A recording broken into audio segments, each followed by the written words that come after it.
नमस्कार दोस्तों, सफलता सुविधा चैनल पर आप सभी का हार्दिक स्वागत है।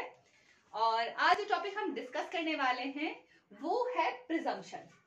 देखिएगा, हमारे एविडेंस एक्ट में, इंडियन एविडेंस एक्ट में बहुत सारी जगह जो सेक्शन है जिसमें हम प्रिजम्पशन जो कोर्ट का प्रिजम्पशन है उसके बारे में बताया गया है। तो सबसे पहली चीज प्रिजम्पशन क्या है, तो पहले हम देखेंगे प्रिजम्पशन क्या है।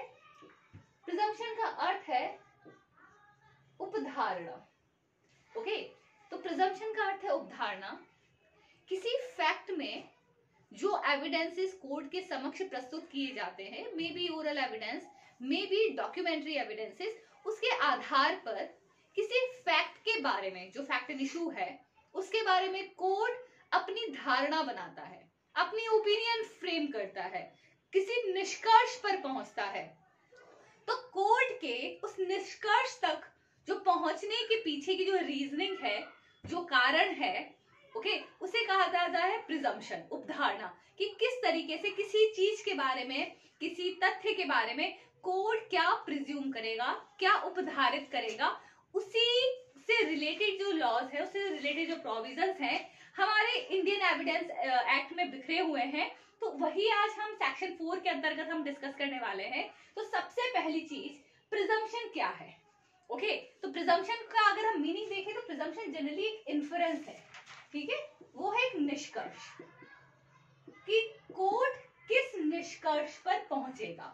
किसी भी विधि के बारे में कोई चीज बताते समय, उदाहरणा बनाते समय कोर्ट किस निष्कर्ष पर पहुंचेगा, तो वो निष्कर्ष हो सकता है पॉजिटिव भी, नेगेटिव भी, अफर्मेटिव भी हो सकता है, डिसअफर्मेटिव भी हो सकता है। तो कोर्ट किसी की चीज के भाई ये तथ्य एग्जिस्ट करता है, ये तथ्य एग्जिस्ट नहीं कर सकता, दोनों ही निष्कर्षों पर कोर्ट पहुंच सकता है।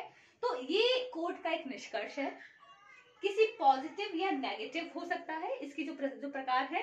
और उसके अलावा अगर हम बात कर रहे हैं वो किसके बारे में है, वो प्रिजम्पशन किसी डाउटफुल फैक्ट के बारे में है। अब डाउटफुल फैक्ट की जब बात करते हैं तो सिविल मैटर्स में फैक्ट एंड इश्यूज हैं, सिविल मैटर में फैक्ट एंड इश्यूज की बात की गई है, और क्रिमिनल मैटर में पॉइंट टू बी डिटर्मिनेशन है। तो चाहे हम बात करें फैक्ट एंड इशू या point to be determine, okay, तो पॉइंट टू बी डिटर्मिनेशन की बात कर रहे हैं या हम फैक्ट एंड इशू की बात करें तो वो डाउटफुल फैक्ट है। तो जब किसी डाउटफुल फैक्ट के बारे में आप किसी पॉजिटिव या नेगेटिव, अफर्मेटिव या डिसअफर्मेटिव इन्फरेंस पर कोर्ट पहुंचता है, तो जनरली वो प्रोसेस आपका कहलाता है प्रिजम्पशन। तो किसी निष्कर्ष पर, पॉजिटिव या नेगेटिव निष्कर्ष, किसी डाउटफुल फैक्ट के बारे में जो जिस प्रोसेस से पहुंचा जाता है उसके पीछे कोई प्रोबेबल रीजनिंग होती है, ठीक है। किसी एविडेंस को एक्सेप्ट करना या रिजेक्ट करने के पीछे कोर्ट का एक निश्चित कारण होता है, रीजन होता है कि कोर्ट इस निष्कर्ष पर क्यों पहुंच रहा है। ओके, उसके पीछे एक प्रोबेबल रीजनिंग है, संभावित कारण है, ठीक है। और किससे वो संभावित कारण कहां से आते हैं, किसी ऐसी चीज से जो प्रूव हो चुकी है या which is taken for granted. Okay, तो अगर कोई डाउटफुल फैक्ट जो किसी एविडेंस के माध्यम से प्रूव हो चुका है, ठीक है, जिसके बारे में कोई संभाव्यता, किसी चीज का संभव होना समर्थ हुआ है, ठीक है, किसी रीजनिंग के थ्रू कोर्ट किसी डाउटफुल फैक्ट के बारे में किसी पॉजिटिव या नेगेटिव इन्फरेंस पर पहुंचा है, निष्कर्ष पर पहुंचा है, तो ये पूरा प्रोसेस प्रिजम्पशन कहलाता है। कोर्ट अगर फॉर एग्जाम्पल, अभी हम देखेंगे कि कोर्ट किसी फैक्ट के बारे में या किसी लॉ के बारे में, तो प्रिजम्पशन जो है वो किसी फैक्ट का भी हो सकता है, प्रिजम्पशन किसी लॉ का भी हो सकता है। तो प्रिजम्पशन को हम दो प्रकारों में डिवाइड कर सकते हैं, presumption of fact, presumption of law. Okay, और प्रिजम्पशन जनरली 3 प्रकार का आपको पूरे एविडेंस एक्ट में मिलेगा, जैसे मे प्रिज्यूम, शैल प्रिज्यूम और कंक्लूसिव प्रूफ के बारे में। तो अब हम देखते हैं मे प्रिज्यूम, शैल प्रिज्यूम और कंक्लूसिव प्रूफ। तो अब हम देख रहे हैं मे प्रिज्यूम, शैल प्रिज्यूम और कंक्लूसिव प्रूफ, जो इंडियन एविडेंस एक्ट के सेक्शन 4 में बताए गए हैं। अब देखिए, मे प्रिज्यूम में संभाव्यता कम है, मतलब कोर्ट के पास डिस्क्रिशनरी पावर बहुत ज्यादा है।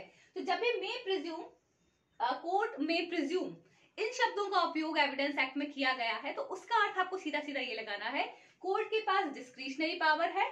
कोर्ट किसी चीज को मतलब किसी फैक्ट को, ठीक है, प्रूव्ड भी मान सकती है या एविडेंस की डिमांड भी कर सकती है। किसी चीज को चाहे तो मान ले कि भाई हाँ ठीक है कि हमने इसे प्रिज्यूम कर रहे हैं, हम इस निष्कर्ष पर पहुंच रहे हैं, या उसकी जगह पर कोर्ट क्या कर सकती है, कोर्ट डिमांड कर सकती है किसी एविडेंस की। तो यहाँ पर मे प्रिज्यूम में कोर्ट के पास सबसे अधिक डिस्क्रिशनरी पावर है।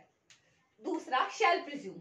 शैल प्रिज्यूम में जब किसी फैक्ट के बारे में कोर्ट प्रिज्यूम करता है, ठीक है, तो उसे प्रूव्ड मान सकता है, ठीक है, या सामने वाली पार्टी जो भी, जब तक कि एडवर्स पार्टी उसे डिसप्रूव ना कर दे।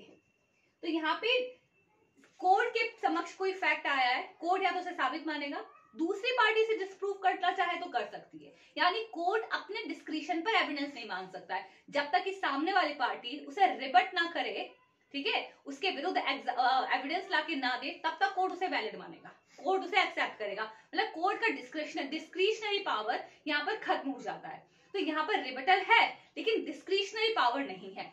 तीसरा, जब हम बात करें कंक्लूसिव प्रूफ या निश्चायक सबूत, तो यहाँ पर जब एक फैक्ट साबित हो जाएगा तो दूसरे फैक्ट को कोर्ट अपने आप साबित मानेगा, दूसरी पार्टी भी इसे रिबट नहीं कर सकती है।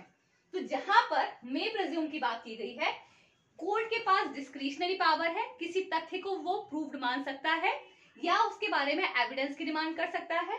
शैल प्रिज्यूम में कोर्ट किसी फैक्ट को प्रूव मानेगा, सामने वाली एडवर्स पार्टी उसे डिसप्रूव करना चाहे तो कर दे, कोर्ट के पास डिस्क्रिशनरी पावर यहाँ पर नहीं है। कंक्लूसिव प्रूफ में जब एक तथ्य प्रूव हो जाता है तो दूसरा तथ्य अपने आप साबित माना जाता है। इससे ना तो कोर्ट के पास डिस्क्रिशनरी पावर है कि वो एविडेंसेस मांगे, ना ही दूसरी पार्टी जो एडवर्स पार्टी अपोजिट पार्टी है उसे डिसप्रूव कर सकती है।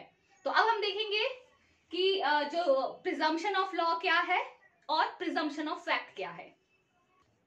दोस्तों, अब प्रिजम्पशन को हम दो प्रकारों में यहाँ पर बांट सकते हैं। सेक्शन 4 में जैसे प्रिजम्पशन में प्रिज्यूम, शैल प्रिज्यूम और कंक्लूसिव प्रूफ की जब बात की गई है, तो यहाँ पर अगर प्रिजम्पशन है, प्रिजम्पशन लॉ का भी हो सकता है, कोर्ट लॉ के बारे में भी कोई उपधारणा कर सकता है, कोर्ट किसी फैक्ट या तथ्य के बारे में भी कोई उपधारणा कर सकता है।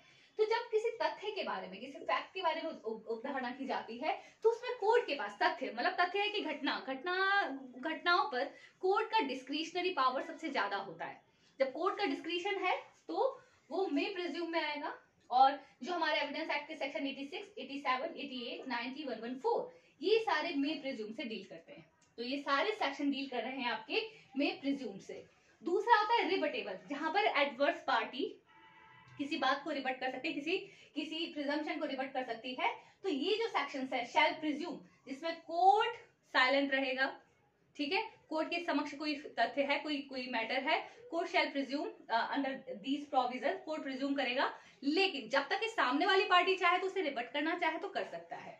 ओके, तो 79, 80, 81, 82, 83, 84, 85, section 89 and 105 of Indian evidence act, यहाँ पर शैल प्रिज्यूम कोर्ट का प्रिजम्पशन बताया गया है। नाउ द कंक्लूसिव प्रूफ, जहां पर एक फैक्ट के साबित होने पर दूसरा फैक्ट अपने आप साबित माना जाता है, ये इररिबिटेबल है, यानी आप इसे रिबट कर ही नहीं सकते। तो सेक्शन केवल 3 सेक्शंस हैं, सेक्शन 41, 112 एंड 113। ओके, तो जहां पर जैसे फॉर एग्जांपल जहां पर मैरिज प्रूव हो जाती है, ठीक है, और जहां पर पार्टी के बीच में एक्सेस है ये प्रूव हो जाता है, तो child would be considered as legitimate child. DNA testing का भी ऑर्डर नहीं दिया जा सकता, हालांकि अब कुछ सुप्रीम कोर्ट के जजमेंट हैं जो थोड़ा सा इसके अगेंस्ट है, नॉट कंप्लीटली अगेंस्ट, लेकिन कुछ इंटरप्रिटेशन चेंज किया गया है, वो हम देखेंगे सेक्शन 112 के साथ। तो केवल 3 सेक्शन है जो कंक्लूसिव प्रूफ की बात करते हैं। तो इस तरीके से हम कह सकते हैं, हम कंक्लूड कर सकते हैं कि कोर्ट का इन्फरेंस, कोर्ट का निष्कर्ष जो किसी मैटर से जुड़ा हुआ हो, चाहे वो लॉ के बारे में हो या किसी फैक्ट के बारे में हो, वो प्रिजम्पशन में आ सकता है। तो इसी तरीके की वीडियो के लिए बने रहिए हमारे साथ सफलता सुविद्या में। अगली क्लास में अगले प्रोविजन के साथ, सेक्शन 5 के साथ हम आपसे फिर मिलते हैं। नमस्कार।